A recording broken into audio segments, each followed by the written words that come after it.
Hello and welcome to all our viewers in Nigeria and around the world to News Circle on Global Television. Coming to you live from the nation's capital, Abuja. I am Sadia Yakubu. A quick reminder that Global Television is on DSTV, channel 365 on Star Times, channels 276. And now the news in details. The Department of State Services has moved leader of the proscribed indigenous people of Biafra, Mazi Nnamdi Kanu, to the Nigerian Custodial Center in Sokoto. This follows his conviction and sentencing for terrorism. While delivering judgment on Thursday, Justice James Omotosho not reflective of the actual events. According to the statement, the alarm was triggered when students heading to the school field for physical and health education classes sighted armed hunters in the area and fled in panic, mistaking them for kidnappers. Their teachers subsequently escorted them back to the school premises. Senator representing Kaduna Central in the 8th Senate, Shehu Sani, has condemned the rising wave of killings across Nigeria and called for urgent unity and collective action from citizens of all faiths. He made the call at the Interfaith Summit in Abuja, attended by Christian and Muslim clerics. Topsy Gimba reports. At the gathering, Senator Shehu Sani lamented the persistent attacks claiming lives, especially in northern communities, describing the region as a killing field overrun by armed criminals groups. He said the summit itself sends a clear message urging religious leaders not only to speak frankly among themselves, but also make a strong appeal to government for decisive intervention. I'm bringing you to speak to the power, to speak to those in the position of leadership and authority. Because the mistake we have always made in this country. The senator questioned how bandits riding on motorcycles continue to terrorize vulnerable communities without consequence, stressing that Nigeria should not be an exception to global examples where Christians and Muslims coexist peacefully. But our diversity is a blessing. And I can say this from my own personal experience. The nation of Ethiopia, they were Christians when Nigerians were worshiping idols. And they were Muslims when Nigerians were worshiping idols. The Archbishop Pentecostal from Plateau State, James Majid, said it is time to confront the truth about the killings. He called on authorities to urgently seek external support, if necessary, to halt the violence. We as Christians and Muslims have come together to say enough of this. The chief imam of Kaduna Polytechnic, Mala Abubakar Siddiq, emphasized that Nigeria is already in a wartime situation, urging Christians and Muslims to stand together and defend the nation's unity. That does not stop us from practicing our own different faiths. A Christian will practice his own, faith in his own Christian way, and the Muslims also. So there must be that, unity in diversity. Participants at the summit, organized by the Africa Freedom Foundation (YARI), AFF, proposed various approaches to end the insecurity bedeviling the country. Topsy Gimba reporting for Global Television News. Wole Soyinka has criticized United States President Donald Trump's recent remarks on Nigeria, describing them as a distortion of the country's security situation. He warned that Trump's comment could flame religious tensions and fail to reflect the true nature of the conflict. Global Television's Benue State correspondent Felicity Ndire reports that the noble spoke during a courtesy visit to Governor Hyacinth Alia at the government house in Makurdi. Meanwhile, Benue State Hyacinth Alia has explained that his remarks at a function organized by the National Human Rights Commission on October 19, 2025 in Abuja was misunderstood and interpreted. A statement by the Commissioner for Information and Orientation, Dr. Peter Ekpoto, explained for the avoidance of doubt. The governor's statement was neither an attempt to downplay the painful realities on ground nor a dismissal of the grief of families who have lost their loved ones. Ibu further stated that His Excellency is fully aware of the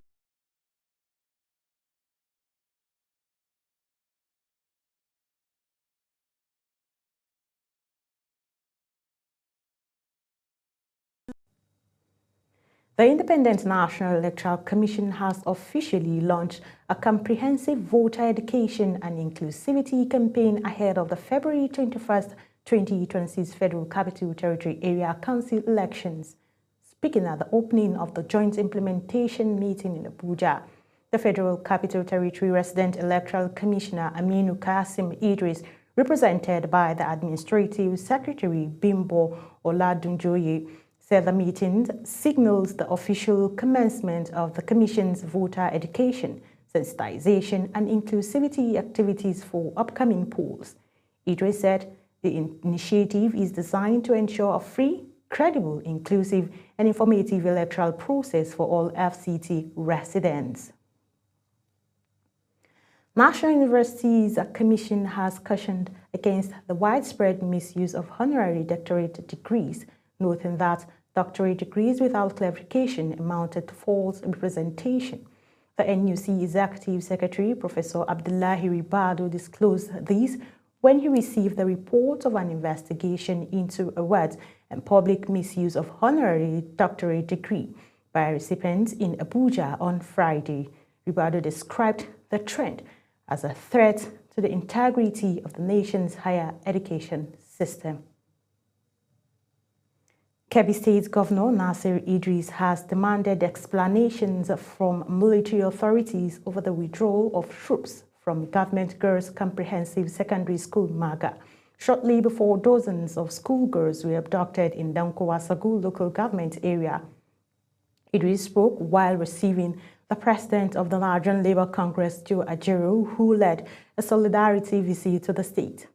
The governor said he was deeply troubled that security personnel pulled out of the school despite prior intelligence alerts provided by the state government, adding that it has been reported that soldiers left the school around 3 a.m. while the attackers struck less than 45 minutes later. The Chief of Army Staff, Lieutenant General Waheed Shuaibu, said the welfare of troops fighting banditry and terrorism will remain a top priority under his leadership. He made the pledge during his first operational visit to the headquarters of Operation Fansanyama in Gusau, the Zamfara state capital. Our correspondent has the details. You're watching the live broadcast of News Circle. When News Circle returns, Mane reveals Dream 5 aside team snubs Sally. Details coming shortly, plus business and sports stories on the other side of this break. Please stay with us.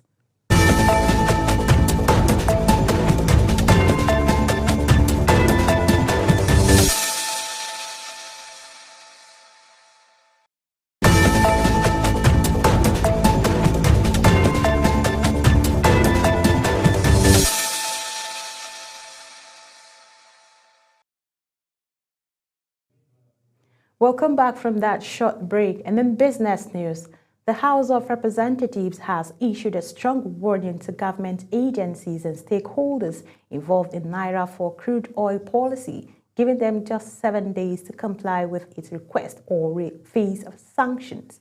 National Assembly correspondent Anyeti Patrick reports. The ad hoc committee investigating the implementation of the policy says it is fed up with what it describes as gross negligence from invited agencies who fail to appear or submit key documents. Chairman of the committee, Boniface Emerengwa, announced the ultimatum after a scheduled investigative hearing collapsed due to the absence of key stakeholders. We want to look at the various stakeholders, their complaints, their challenges. At this stage, we will request that you turn in your documents if they are available. The committee revealed that many of the MDAs had ample notice but still ignored requests for documents needed to vet the Naira for crude policy, an initiative with major implications for Nigeria's economy. Emeregua warned that the committee will not hesitate to invoke full legislative powers on defaulting agencies. Let it be known to all stakeholders that failure to comply with this extended deadline will attract severe sanction.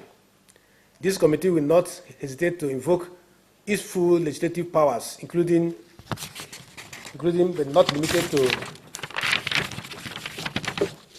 issuance of summons, public naming, and shaming of non-compliant entities.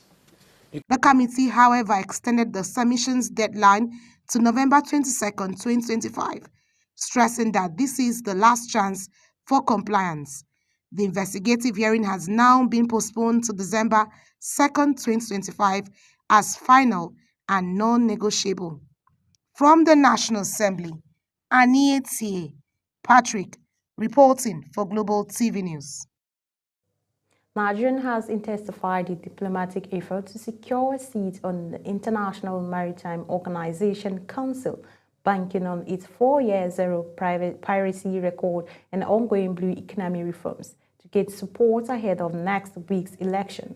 The Minister of Marine and Blue Economy, Dr. Adegboyega Oyetola, made a direct appeal to more than 150 delegations during a high-level diplomatic launch at the organization's headquarters in London, framing Nigeria's maritime achievement as central to its Category C bid. Oyetola told ambassadors and maritime policymakers that Nigeria's quest for Category C membership is rooted in measurable contributions to global shipping and security economic stability. And on the foreign scene, lawmakers, religious leaders, United States Department officials, and witnesses were divided in their views as the United States House of Foreign Affairs Subcommittee on Africa on Thursday held an open hearing on President Donald Trump's resignation of Nigerians, a country of particular concern, over alleged Christian genocide. Following the designation, the president threatened that the United States military would enter Nigerians gun a-blazing to completely wipe out the Islamic terrorists who are committing these horrible atrocities. The Chris Smith-led committee had convened the hearing to review the scope of religious in Nigerian potential policy responses, including targeted sanctions, humanitarian assistance, and the collaboration with Nigerian authorities to prevent further violence. Leaders from the world's largest economies are set together in Johannesburg to discuss the most important global economic and political issues. Dika Maiken has the reports. Although it's the 20th meeting of its kind, it's the first summit to ever take place on the African continent. As host, South Africa's choice of the theme Solidarity, Equality, Sustainability speaks to its own history as well as the developmental challenges facing Africa and the global south. South African law enforcement agency says that security measures have been put in place to safeguard delegates from November 21 to 24, which will bring together leaders from the world's major economic powers. One of the key recommendations of the report is the creation of a permanent international panel on inequality modeled on the IPCC for climate change. This will ensure that inequality continues to be discussed by leaders as an ongoing topic in the G20 and beyond, and including in other multilateral platforms. Several groups, including climate activists, pro-Kashmiri campaigners, and women's rights groups, are expected to hold protests. Kashmiri activists are opposed to the invitation of the Indian Prime Minister Narendra Modi, whom they accuse of committing crimes against humanity in the occupied Jammu and Kashmir region.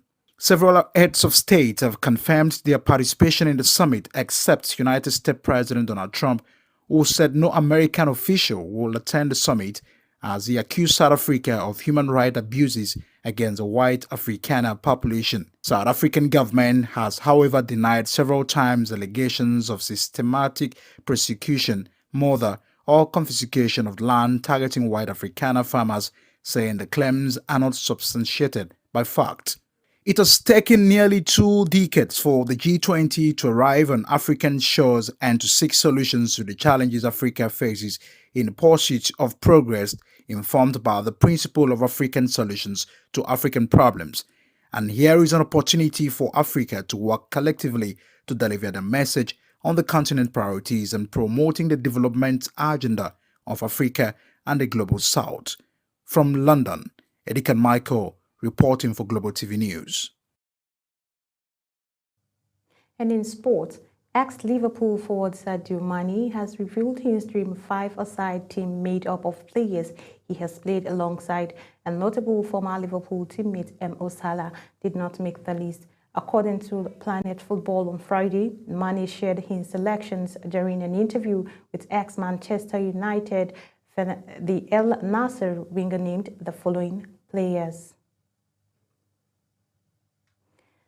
The All of Federal Capital Territory Sport Association has taken a major step in its quest to drive sports development in Abuja and beyond with appointment of Prince Otto Eze as its grand patron.